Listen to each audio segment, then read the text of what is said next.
This Boss Rush Spotlight is brought to you by, well, you. If you want to learn how to support the Boss Rush family of podcasts, head to bossrush.net or our Patreon at patreon.com/bossrushmedia. Thanks for helping us build something better.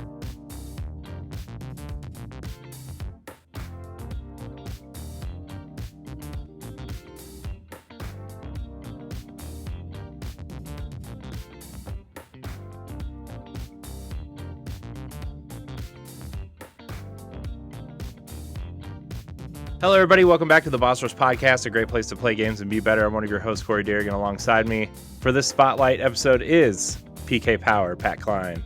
Hey, everybody. What's happening? Everyone breathing okay? Sure. Yeah. Sure. We'll go with yes. Awesome. Hi, Pat.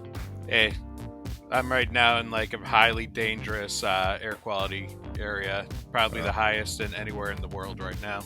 Awesome. Yeah, go Canada fires. Oh, right, because you're way up north and you're by okay, yeah. I was like, yep. I thought you were kind of kidding for a second. 300. Oh no, that's not good. Oh man, so I got sucked into the Final Fantasy 16 camp. But you know, we'll talk about that on an episode of the normal podcast. We're here for a developer spotlight. The creator of this game looks incredible. Rah Rah Boom. If you haven't looked at the trailer for this yet, guys, I'm telling you, you need to watch the trailer for this game. I am so hyped as a fan of, the 16-bit, obviously, like Ninja Turtles side-scrolling games of the 90s, River City Girls, and even the most recent Streets of Rage. This is like that on another level. I want everybody to welcome Chris Bergman. Hey guys! Hello. Welcome to the doing? show. Yeah, thanks for having me, man. Happy to be here. Yeah, happy that you are kind of in my neck of the woods. Actually, let's go, Ohio! Yeah, I know, man. Only a 3.5 hour drive down 77. So what's up? What's up? This is awesome. I'm glad you're here. This is exciting. Mm-hmm. Yeah, man, super happy to be here. So a little bit of an introduction. So I'm Chris Bergman, CEO of Gylee Games. We're a studio based in Cincinnati, Ohio, and we're making a 4-player co-op beat 'em up about ninja cheerleaders from outer space called Rah Rah Boom. This is awesome. Okay, so beat 'em up is putting it lightly. We're gonna get to that. But I want to know. So I was creeping on you on LinkedIn a little bit because love it. I like to try to do some research for our guests. I don't like to come in here. Did you find my OnlyFans? Really? Nope, didn't go there. All right, Laurent's not on this episode. I found it. Yes, Pat. Mm-hmm. Laurent's not on this episode, so But so you've done a lot of stuff outside of games, within games adjacent. So why don't you give an elevator pitch of who you are and kind of what my LinkedIn done. Profile? Yeah. I can read it word for word if you want. I can. no, please don't. Just like a job interview, you have 30 seconds to impress us with your resume. Yeah. Geez, that's intense. So 1 minute. Yeah. I mean, I not to bury the lead, but I'm a high school dropout. Got kicked out of high school, never finished. Serial entrepreneur my entire life. Kind of the big thing that happened before Gylee Games was a company called Chore Monster, which was an app for parents and kids to enjoy doing chores. Kids would gain points from it for real life rewards, like an hour of Xbox, television show, canoe trip, sharp knives, whatever parents want to give their kids. And then on top of that, for every chore that they completed, they would get a ticket to the Monster Carnival where they could earn over 100 different interactive monsters that we created. And then once Disney invested in that company, a lot of Disney characters and other characters and things like that. So grew that company out of Cincinnati as well. And then exited, grew that to about 4 million users and exited that company in 2018. And so come from the tech startup space, but yeah, finally got to the place where I could do the only thing that I've ever wanted to do since I was 10, which is make video games. And that's where my focus is today.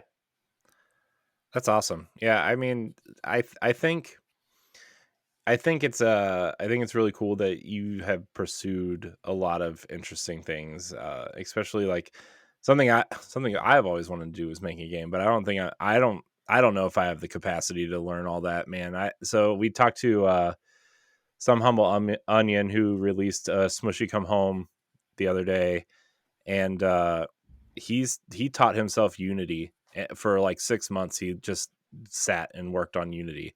Mm-hmm. And I'm always impressed when people are like, yeah, I just taught myself how to do this. I'm like, oh my gosh, you are how, you know? So Yeah, more patience than I ever will. yeah, I know, right? So I'm assuming you are somehow self-taught in a variety of spaces then as well then?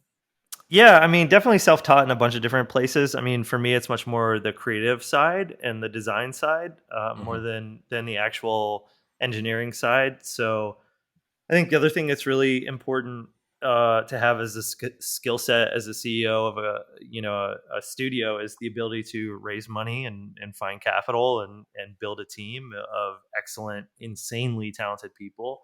And I take a lot of joy in that, man. I really love creating a team that can make an excellent product, and so it's a lot of those pieces for sure.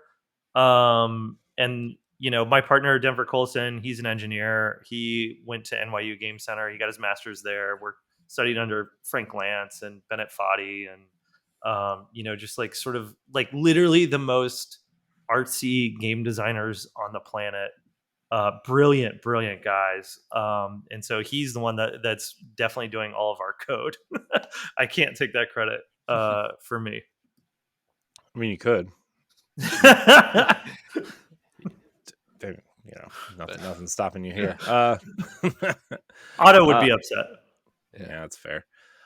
So tell me how you came up with so your studio. What is there a specific meaning behind the name of your studio? Like, I mean, Yeah, there is. And it's really kind of lazy, I would say. oh, My kids' names are Guy and Lee. oh, And so when, I had, previously had gone through a bunch of brand stuff with my last company and spent, literally hundreds of thousands of dollars on branding exercises and a bunch of other stuff. And so when I started this company, I was like, dude, I just need a name. I just need a name for the LLC. I'm not going to spend a ton of time on this. All the work's going to be spent on the projects, like the games, right? mhm. Like, Mhm. so the studio name means it doesn't matter. And so, yeah, Gylee Games, Guy and Lee. That's it. It really, really kind of simple. And I mean, it's become this like weird esoteric. I'm seeing the consequences of that choice in that one, my kids will wear Gylee shirts to school and be like, I'm a badass. And I'm like, whoa, hang on. First of all, you're nerds. Mhm. And we're all nerds here, so let's calm down. And then two, but I mean, the upside of that is so we have a Gylee Games webcomic where we post, webcomics sporadically about us, just making games. And the fifth grade class, I guess now sixth grade class of Mercy Montessori in Cincinnati, Ohio, is absolutely obsessed with the Gylee Games webcomic. So they're It's all just they're like Taylor Swift fans, man. They're so angry that there hasn't been a new comic in a couple of weeks. oh man, you got your own version of the Swifties, huh? yeah, but they're fifth graders. Well, that's where they start, I guess. Yep. But anyway, yeah. So, yeah, all that to say, it's just my kids' names. Cool. So that webcomic, like, is that like, does something happen kind of in the office and that inspires like the creation of like the next comic? Yeah, absolutely, man. I mean, we have a couple of really wonderful people that work on the team that are webcomic artists in their own right. Mm-hmm. Chrissy Hops being one of them. And I grew up a huge fan of like PvP Online and Penny Arcade and all of these early comics in the very very early aughts that have now sort of flourished PAX and etc. And so having the opportunity to kind of tell our own stories in webcomic form was really important, especially before we could talk about Rah Rah, right? Like we've been working on this game for a couple of years, couldn't say anything, couldn't announce anything, but wanted to start talking about who we were as a team. And web comics in particular were like a great form for us to make jokes, talk about our team, and just kind of tell the stories that we want to tell about ourselves prior to announcing the game. That's so smart.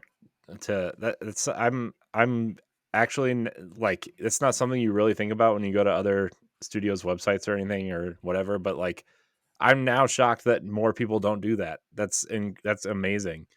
Uh, it's kind of funny because like when about a decade ago when I was managing a restaurant, I had this really funny idea of a comic, like a short form comic called We Work Together. And it was just all the dumb things that happened in the restaurant. But this is like, that on like the 20. This is I read a couple of the uh comics beforehand. The art is really good. The jokes land. It's pretty funny, actually. I mean, that's a testament to our team, man. I mean, they're, Chrissy in particular is an incredible webcomic artist and writer as well. I mean, we sort of do collaborative writing on them in a lot of cases, but like, and now it's interesting now that Rah Rah's announced, we've actually migrated over to like, well, what if the girls have their own Instagram? What do those things look like? And so she's kind of focused on telling that narrative, which is still sort of a webcomic form of storytelling, but it's literally like a mocked up Instagram of these girls prior to going on to this adventure that's in the game. No, that's pretty neat. I mean, just like building up that backlore for your various characters. Mm-hmm. I mean, Yeah. that's definitely something I would totally check out. If you guys like dropped a link, either in your game or like on your website. Yeah, I mean it's all on our socials right now, so let's get into the plugs, guys. Do Everyone it. follow us on at Gylee Games, Gylee Games on Insta and Twitter. That's so cool. I love little as a big Destiny fan, I love when there's character lore attached to the characters that you're supposed to love. And so this is man, that's so fun. I like how you're making it part of the real world too, and not just some like, you know, and Destiny 1 was really famous for these things called grimoire cards, and as you progress through the game, you had to unlock them to read them. And it's like, I don't want to do that. I just want to like look at it and read it. And then they started putting them into books, which I was like, haha, that's stupid. And then I bought all 5 of them. So but I love that you can just go to Instagram and look at this, or your website and read the webcomic, or Twitter and see what's going on. I love that. I love it. I love the world. I love the like out of the box thinking of world building, I guess. Yeah, I mean it's so difficult to connect. What we're trying to do over a pretty significant. We're a new IP, right? Like the biggest difference between every beat 'em up that's come out in the past 3-4 years that are all amazing and us is we are a brand new IP. No one has ever seen these characters. They've never heard of these characters. And these are characters that we internally absolutely genuinely are in love with. They have interesting stories. They have, amazing backgrounds. They are complicated. They go through real life challenges. And we want to start telling that story today as opposed to waiting for the game to come out.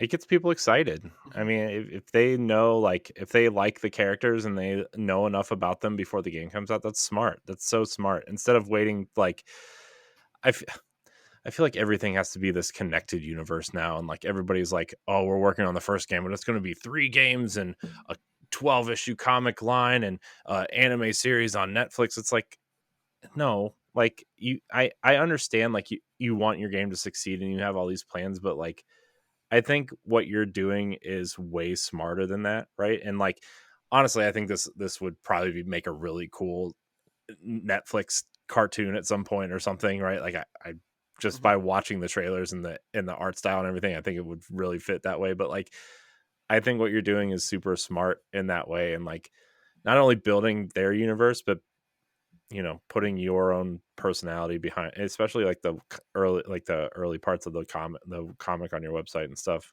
Mm-hmm.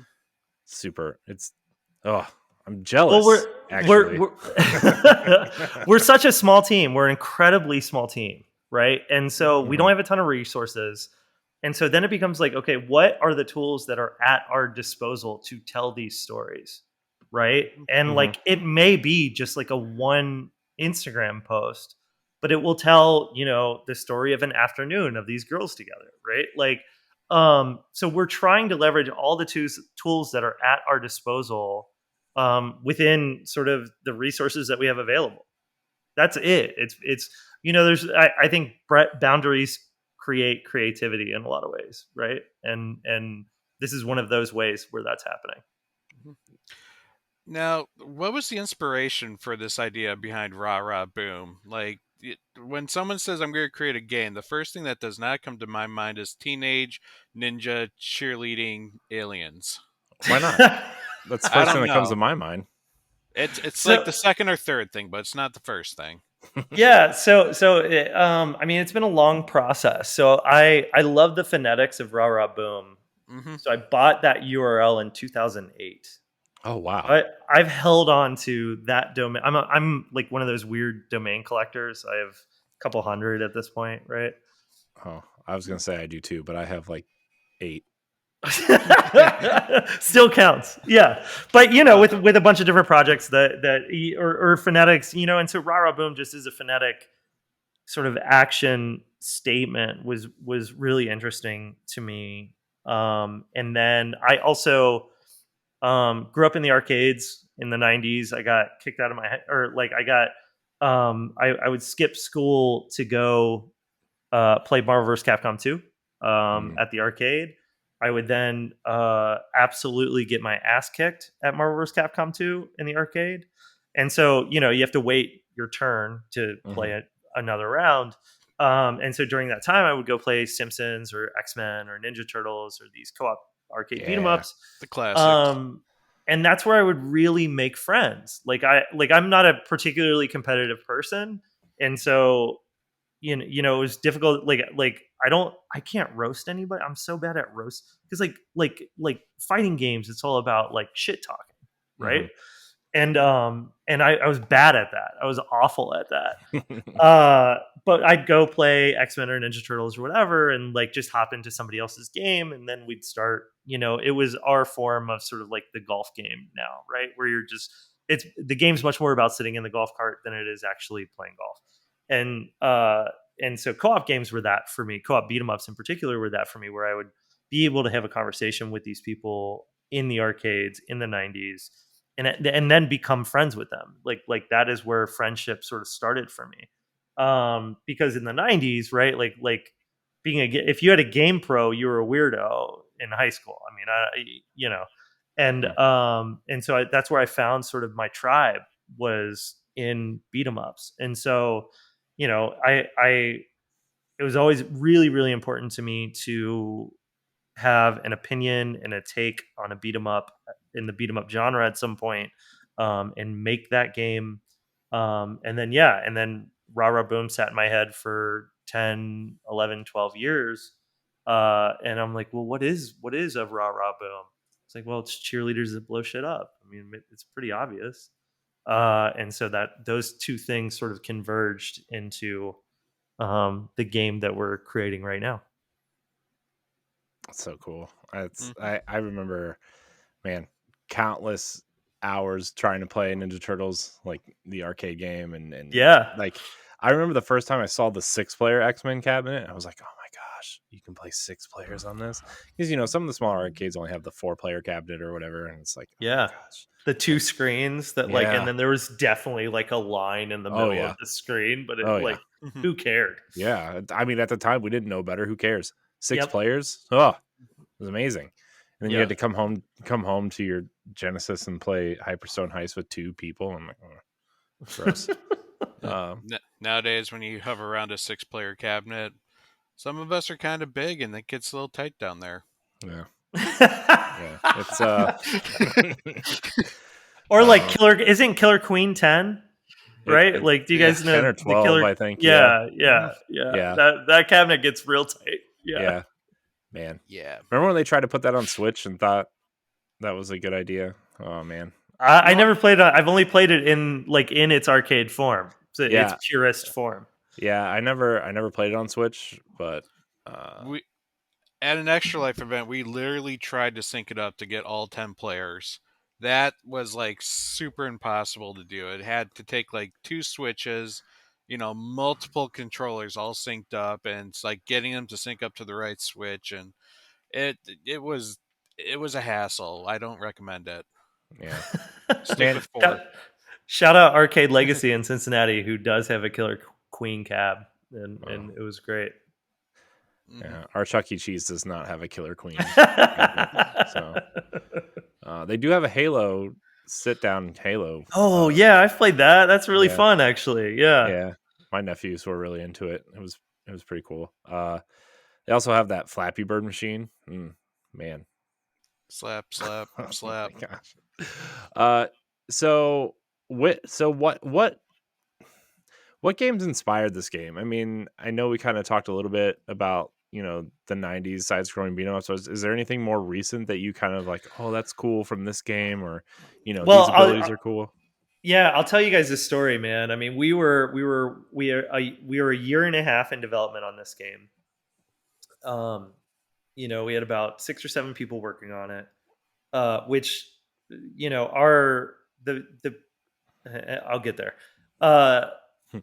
We were working on it. We'd been working on it for about a year and a half, and then the Streets of Rage 4 announcement trailer came out. And we looked at what we were making and scrapped every piece of art that we had made thus far. Because it had changed the standard of what a beat 'em up should be. Yeah. For the better, like absolutely for the better. So that is 100% an inspiration for us, man. I mean, I think what they've done from an art standpoint is just brilliant and wonderful, and so vibrant. They've made an extremely vibrant game, which is important to us in particular. So, but that aside, so Denver, who I talked about, who's our lead engineer and honestly like our main gameplay designer outside of me, like he hates beat 'em ups completely.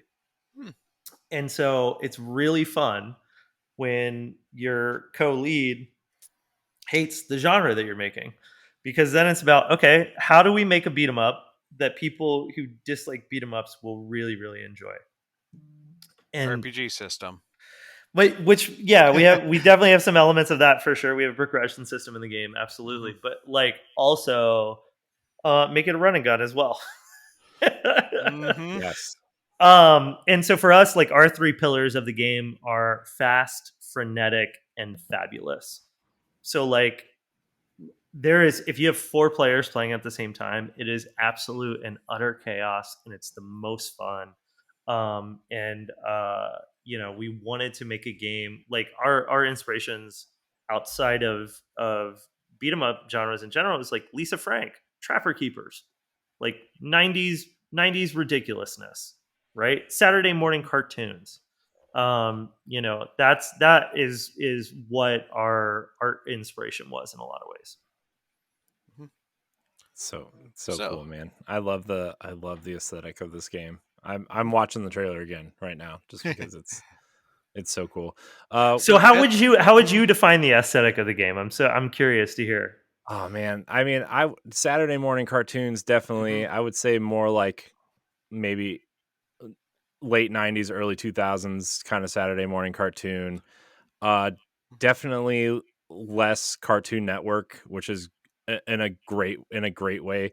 Not that those cartoons are bad, but they all have that kind of same kind of aesthetic, like kind of grungy, dirty. I like how clean it is. I like how we're not cynical about this. I want to be clear. This is a very earnest take. Yeah. No, that's what I think that's what I like most about it. Is like super clean. It's super cheerful, poppy, kind of like it makes you feel good when you watch it. There's so many games out there that like are trying to have this serious tone and dark and gritty, and it's like it's nice to see something that looks cheerful and fun and silly. um I like the designs of all the characters. I think the let's see, which character is it that has the mask on? Seda, is that how you say it? Ida. Yeah. Saida. Yep. Yeah, I love the mask. I love that the one girl has a shield. It just looks silly and fun, and like the enemy designs are great. The levels look straight out of like if you were to think of a modern beat 'em up, oddly enough, like this is what I would expect to see from. And I like, there's a point in the trailer where there's these flame walls going across and they have like this rainbow color shoot up, like this game just makes me feel good to look at and watch, and I think that's why I'm really excited. It's the same feeling I got when Shredder's Revenge came out last year. I was like, oh my gosh, this is like everything I want in a modern Ninja Turtles beat 'em up, right? And it's like fun, poppy, character designs look great, enemies look great. You know, the variety of the level, man. I think you just by the trailer alone, I think you nailed it. And I love the flame throwing robots in this trailer. So it looks great. If I had to give a definition to it, I would say it's you took a beat 'em up and you gave it caffeine. Like it looks a lot faster, a lot more hyper. The soundtrack to it is just absolutely kicking to the trailer. Like it just just you wait on the soundtrack. I like it. Just you wait. Mm-hmm. The soundtrack has like a real Avril Lavigne sound to it a little bit. Like that's just the trailer, right? You're talking about the trailer. Just the trailer, yeah. The actual game soundtrack's gonna be real cool, you guys. Yeah, I can't wait to hear it. But like, there's this part where they go, "Hey, hey, hey," and I'm like, "That's straight up Avril Lavigne." That sounds just like, oh my gosh, it's cheerleaders. Come on. Yeah, I know. It is cheerleaders. Yep. So we do have a couple questions from our audience, and then there's two things I want to get to before we kind of let you go. But we have listener questions, and I want to talk about your team and your team a little bit, and then I definitely want to get into some of the the workings of Rah Rah Boom. So the one true James, we've kind of answered a couple of his questions, so he always writes in a ton of questions. So he asked, what's the one thing you're most excited for people to find out about Rah Rah Boom? There's a really strong narrative in the game. So we're telling it's all VO, so it's all voice acted. Nice. You guys will get to hear all these characters. And the story, I'm one of the writers on it, so I may be slightly biased, but I really hope that this story resonates with people, because I think there's some important themes in there that'll connect. Cool. His other question, which I guess would transition nicely into talking about your team, he said, Gylee is very team focused. The question is an invite to brag about your team. Oh man, dude, I love my team so much. We just went to GDEX this past week. We were boothing at GDEX, which is in Columbus. Mm-hmm. It's a games conference in Columbus, and so it's close enough where like anyone in Cincinnati, we have a broader team that's sort of international, but we definitely have sort of a core team that's focused in Cincinnati. So we all got to hang out together for pretty much like a week straight. I think so we're doing here's what I'll say about our team. We're doing a documentary, which may or may not come out, right? Like we're shooting the footage. Who knows if it? Mm-hmm. Yeah, but the thing is the guy that's doing our documentary like came to me and he's like, "Hey man, I've been shooting you for like 2.5 years, and like I don't have enough stuff to make anything because there's no drama. Like you guys get along too well. Like there's no tension to like build up and talk about." So I just our team, we all really love each other. We're all extremely collaborative. We all wear many, many, many hats, I think, between all of us. Everyone touches the game in many different ways. Like, uh, I think the game design in particular is very collaborative. Yeah, man. I don't know. Our team's so good, and we're doing it. You look at like Streets of Rage, or then even Ninja Turtles, or Battletoads, or any of these other sort of beat 'em ups that we're trying to meet their standard that they set, because it's that fucking good. The stuff they've made is that good, and we have to hit that. And we're doing it with about the quarter of the size of the team. And so if this game comes out and hits that standard, we did it with 25% of the resources that they had. And the only reason that was possible is because of the team we have. That's Very nice. I think it's cool when you hear stories like that of like a team who's like, a very small core team. I mean, you could, in the indie space, you hear about small teams all the time having success, right? But like, it's nice to hear it come from someone like you who runs the studio and really knows your team, instead of from one of the people who write articles on the various websites, right? And it's like, I like hearing that you have a small team, assuming a smaller budget than something like Ninja Turtles or Streets of Rage got, right? You know, not a financier or anything, but I that's what I'm assuming. And like, the game looks this good already, right? It's, man, I really hope this game takes off. I've I've been pushing it to everybody that I talked to, because I knew this. First of all, I knew this was coming up, but I'm like, you guys got to check this out. And our host of our Nintendo podcast, Ed, is like, he's already obsessed with this game.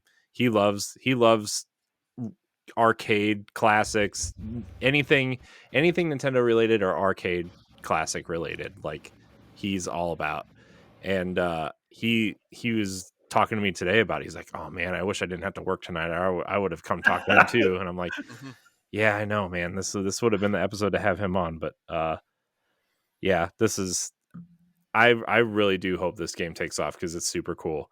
I do have a question about that though, and maybe A, you don't know yet, B, and can't answer the question, or B or C, like maybe you haven't thought about it. Have you thought about like approaching Xbox or PlayStation to put it on something like PlayStation Plus or Game Pass or something, to get that install base right away?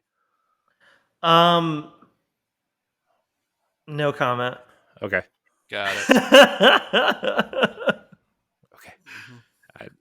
All right. Well, we'll see. Stay tuned, everybody. Yeah, we'll see. We'll see. Stay tuned, man. I mean, I think they're both killer platforms. I think, we're a game that's ripe for their audience on both sides of the table, and yeah, I mean, we'll see what happens there. Yeah. So is that as a gamer, I find like story being one of the most interesting aspects of the game. So what is kind of the story behind Rah Rah Boom? Like what is actually going on here?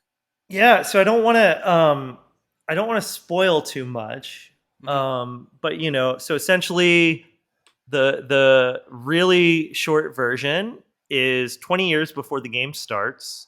People on Earth developed and this, I need you guys to understand, I wrote this story years and years ago. The people on Earth developed an AI to fight climate change. And the AI decided the best way to fight climate change was to destroy all humans. And so humanity had to flee Earth, and has now been living in space stations orbiting Earth for the past 20 years. And the AI has continued their pursuit of destroying humanity. And so the game starts off with AI's first attempt at destroying the space stations. And these girls have to go to Earth to save it. And so that's the start of the game. Nice. I love it. I love it. It's like just serious enough, but yet just silly enough. Oh, it's awesome. Yeah, that's definitely our lane. Yeah. We also we have a question from our longtime listener, Deshaun Malone. He asks, what hold on, I lost it. Oh no. What inspired you to have different abilities other than picking up weapons and throwing them? I mean, I think that goes back to sort of like our love-hate relationship with Mhm. beat 'em ups, right? Like, I'm an impatient person. I want fast and frenetic. I want games that move, man. I also like giving different player characters different weapons and this sort of gameplay loop of like close. I was a Marvel vs. Capcom guy, right? So like close melee combos are like absolutely my shit. Like I love sort of those, juggling enemies in the air and that kind of thing. But then like adding the option to be like, okay, well, I'm going to fight you close for a minute and then be able to back off and do ranged attacks. And for us, like trying to figure out how to do ranged attacks in a beat 'em up was like an impossible task. And that's why if you look closely at the environments, the environments are laned. There's sort of lanes on the ground, and that's Mhm. literally to give the player, one of the frustrations with beat 'em ups in general is like, I don't know if I'm actually hitting this enemy, and so giving the player an opportunity to like have a line of sight on an enemy from Mhm. across the screen was really important to us in that loop of sort of the melee versus ranged. And yeah, so all of those things really, really, like, when we were looking at beat 'em ups in general and playing a ton of them, our question to ourselves as a team was like, what would this game look like if we liked it? And this is the answer to that. Question in regards though of like bad guys on the screen, because the one thing I don't like about some beat 'em ups is when the bad guy walks off the screen. Sure. Yeah. And it's Yeah. like, well, now it's like I'm punching a wall here. Like, Yeah. is that going to happen in this game, or are the bad guys kind of trapped in the screen? Yeah, I mean, ideally we want the players to see the enemies as much as humanly possible, right? But the Hmm. upside is you now have the tools to destroy them even if you can't see them. True, the long range, Yep. Great. smart. Great. So no foot soldiers with, bombs off screen, just tossing them everywhere. Great. That's what I like to hear. Uh, so we've talked about you, we've talked about the studio, we talked about your team. We've touched a little bit on the game, but I want to dive deeper in the game. So can you tell us about the characters? Because the characters, you're telling the story, the characters are clearly the central part of this game, Yeah. right? So I want to know how you came up with the characters, like their personalities, their how you decided which abilities each one got. Like, Yeah. I mean, so the main player characters are Eris, V, Saida, and Ren. They're all wonderfully different and unique and flawed in different ways and have different strengths and have different struggles. And I think all that's really important to sort of the dynamic of the narrative as a whole. They're all inspired by real life people that I know, that were sort of the base of those characters, and then obviously the character becomes themselves, right? Um, and they have some stuff happen in the game that really makes them question how they relate to each other as a group and in a group, like very similar to like when we were on high school, man, and one person changes in some way that none of us expected, and like how do we all as a group of friends sort of have a new dynamic around that, right? So there's a lot of that happens and a lot of sort of self-discovery for them as well throughout the game. I'm dodging a bunch of spoilers, so I'm trying Hmm. to be good at that. But I think it's a coming of age story in the same way that we've kind of all gone through, or may have yet to go through. But where there's some sort of identity discovery and oh, this is how I relate to this person, or here's where my flaw is, and I can actually ask for help or rely on this person when I didn't think I could. A lot of that. That's pretty deep. especially for a beat 'em up. I'm very curious to see how this is all going to play out. In the end with the story. Same. Yeah, and yeah, this is. I think we all, like you said, have kind of had a version of that story play out one way or another. I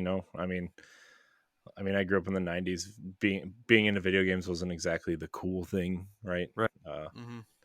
And it's going through some of that stuff by yourself is hard, and I'm excited to see how these characters kind of like have each other's backs or how their stories play out. And um, this game gets even more it gets more exciting by the second. I could talk to you, for another couple hours about this. So I really. I'll have to come back on during launch, right? Like Yeah. once. Yeah. Yes. Yeah. When you launch the game, even if you want to come on our main podcast to talk, that'd be awesome too. Like, open door invitation for sure. Appreciate it, Uh, man. are you so are you going to Torg in November I in don't know Columbus? what that is. It's a Oh, gaming. that's but that's like classic gaming in a lot of ways, right? I don't know if it's classic. There's If I'm in classic town, gaming I there. will be there. Yeah, if Yeah, I'm in town, I'll be there. But yeah, okay. I was thinking about going there just because it's not that far. yeah. And then I'm guessing you wouldn't be at the Cleveland Gaming Classic because that's all retro games. But So we may end up boothing there, but I will not be there because I will be playing a rave. okay, cool. Let's see. What final thoughts, Pat? Do you have any final questions or final thoughts about Rah Rah Boom? Well, I'm very curious if you have a particular favorite character so far. Oh, absolutely. One, my final thought is wish listed on Steam, please. Mm-hmm. That's Yeah. super helpful to us. It costs no money. It actually really, really helps us be successful. So please go do that. Tell all your friends to do that. Do I have a favorite character? Absolutely not, because I love them all too much. Like they're, you know what I mean? Like you even in playtesting, right? Like I have to just like randomize who I'm picking when I'm playtesting a player character, because like I can't at this point, I just can't choose. Like they're all so different, they're all so unique, they're all so fun. And I know that's a very politician answer, but it really is true. It's like kids. Like you can't pick a favorite. You know what? That's My fair. grandmother picked a favorite. She told me it was me. Yeah. You can, but I understand. You don't My want to make the other ones feel bad. yeah. It's kind of easy when you're the only child to know who the favorite is. So Yeah. One final thought from me. I'm really excited. I love this idea. I love the concept. I love the art. I love the poppiness of the game. I think it looks awesome. Thanks. I have a question on platforms. Are you going to be on all platforms? Are you skipping platforms? Are you So I mean, we've announced Steam thus far. Mm-hmm. okay? And that's where we can leave it right now, right? Okay. Yeah. Okay. Okay. I'm okay. Cool. Uh just trying to sneak one in there. Well, Good shot though. I know. I try. Yeah. Every time I try. Hey, we gotta be Chris, careful. We saw the downfall of E3. We don't want that to happen to us, man. Oh the man. downfall of Boss Rush. Yeah, but the thing is Keeley will come after us. we don't charge developers to be here, 7 figures and have a convention center in LA. So No. This was only 50 grand, right, to be on here? where's that money Yeah. going? I gotta talk to Stephanie. She's hoarding all the money. We'll I'm just talk kidding. about that later, okay, Chris? We didn't tell Corey about this. That was okay. Got it. Chris, this was a blast. I wish you the best of luck with this game. I will definitely be playing it when it comes out. You want to tell everybody where they can find you, find the game, find anything about this thing? Yeah, I mean, so follow Gylee Games at Gylee Games on Twitter and Insta. I think TikTok as well. We don't do a lot yet there, but I think that's coming. I don't know. And then so follow at Gylee Games, Gylee. And then wish listed on Steam, please. That's actually really vital for us. It means a lot when you do it. I look at that number every single day. So if I see just 1 or 2 ticks, I will be thinking about you guys. So thank you so much. And then follow me at Chris Bergman on Twitter is my main place, probably. Sadly, Twitter's gone to shit, but still I'm on Blue Sky as well on at Chris Bergman. Oh, you're on Blue Sky? I'm gonna follow you. Yeah. And then on Insta at Bergs Makes Games is the Insta that I'm using currently. But it's mostly just DJ stuff, so bear with me there. I think people enjoy a good DJ session, right? Yeah, the gamers do. GDC did. That was great. We did the GDC after party. It was really, really fun. Oh, really? That's awesome. Yeah. Nice. That's cool. Everybody go wishlist it on Steam, other platforms TBD, guys. So, we'll have them back at launch and see if that changes. So, Chris, thank you so much for coming on. I want to thank everybody for watching and or listening to this episode of the Boss Rush Podcast Spotlight. You can find us on all major podcast apps. You can watch the video on YouTube. If you want it, on the go with the rest of our stuff, you can support us on Patreon for just $1. You can put it there. So, Pat, also thank you for your time tonight as well. Appreciate it, man. I know I'm probably taking away from your Final Fantasy time or something. You know what? I had to take a small break and go to Diablo today. Oh, okay. I've neglected Diablo for a bit, and I needed to come back and let it know that I still care.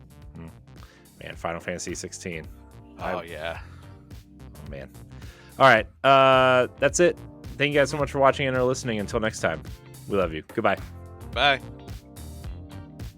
If you want to be a Patreon producer, head on over to patreon.com/BossRushMedia and find out which tier is right for you. Our Patreon producers at the $5 tier or higher for this month are Adriel Munger, Austin Campbell, Celeste Roberts, Christian S., Sana Dirrig, Francisco Santillan, and Rebecca Jewell. Thank you for your continued support.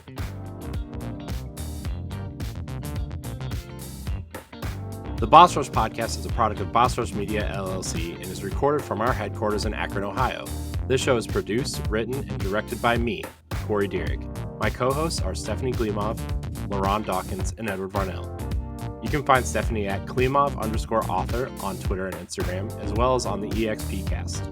You can find LaRon at Exodus803 on Twitter, Instagram, Twitch, and YouTube, and also on Crossroads, the video game podcast. You can find Edward at ThatRetroCode on Twitter and Instagram, as well as hosting Nintendo Powwow. You can follow me on Twitter and Instagram at IamCoreyInHD, and find me hosting Tower Casuals, the Destiny podcast, and co-hosting Nintendo Powwow. Find the Boss Rush Podcast on all social media platforms at Boss Rush Podcast. You can also follow Boss Rush Media and Boss Rush Network on all major social media platforms. Join the Boss Rush Network Discord and Facebook groups to interact with other friends and fans. Thanks for listening, and we'll see you next time.